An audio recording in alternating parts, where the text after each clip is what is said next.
The unbreakable bond of a screwdriver and a screw.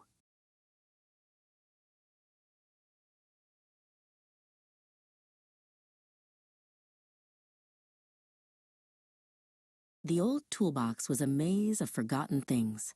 Rusty wrenches, chipped hammers, and dull saws lay piled on top of one another, each telling a story of hard work. In a quiet corner, two newcomers sat side by side. Silas the screwdriver was tall and slender, with a polished steel body and a bright yellow handle. He felt nervous and a bit useless, surrounded by tools that looked so much more experienced. Next to him was Sebastian the screw, a small, gleaming object with a perfectly carved head. He too was new to the box, and the clanking and rattling of the other tools made him feel even smaller. "Hello," Silas whispered, his voice a quiet chime. "I'm Silas."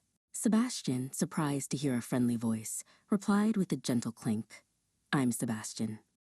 The toolbox lid creaked open, and a warm hand reached in. It was a young carpenter named Emily. Her eyes scanned the box, and then she picked up Silas and Sebastian. "You two look perfect for this job," she said with a kind smile. They were taken to a workbench where a half-finished bookshelf stood. Silas saw the pre-drilled holes and knew his purpose, but he also realized he couldn't do it alone. He needed Sebastian. Likewise, Sebastian knew he had to connect the pieces of wood, but he couldn't do it without Silas's strength and guidance. As Silas's head met Sebastian's, they felt an instant connection. With a firm twist, Silas began to guide Sebastian into the wood, and together they secured the first shelf. As they moved on to the next shelf, they encountered a stubborn piece of old oak. The wood was hard and unyielding. Emily pressed down, and Silas felt the resistance. His handle was gripped tightly, and he could feel the pressure building.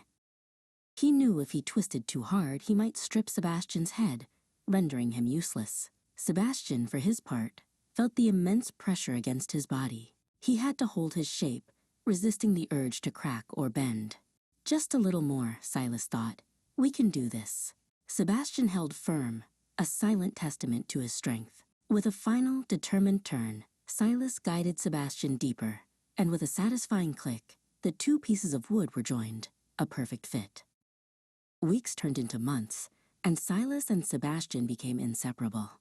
They built a treehouse for Emily's younger brother, securing every board with perfect precision. They fixed a wobbly kitchen table, giving it a new life. Their friendship deepened with every successful project. They no longer needed words. Silas could feel the exact moment Sebastian was ready to go in, and Sebastian knew the precise amount of force Silas would apply. They had a silent language, a perfect rhythm of trust and cooperation. They weren't just a tool and a fastener. They were a team, a single, unstoppable force. Years passed. Silas's once shiny steel body was now covered in nicks and scratches, a badge of honor from all the work he had done. Sebastian was a permanent part of the bookshelf they had built on their first day, one of many screws holding the sturdy structure together. They were no longer in the toolbox, waiting for their next job. They had found their purpose and their permanent home. One day, Emily's daughter placed a book on the shelf. As Silas sat in the workshop, he looked at the bookshelf and saw Sebastian's head glinting in the light. They had built something lasting, a tangible representation of their incredible friendship. Their story wasn't about one being more important than the other. It was about two different things coming together to create something strong and beautiful.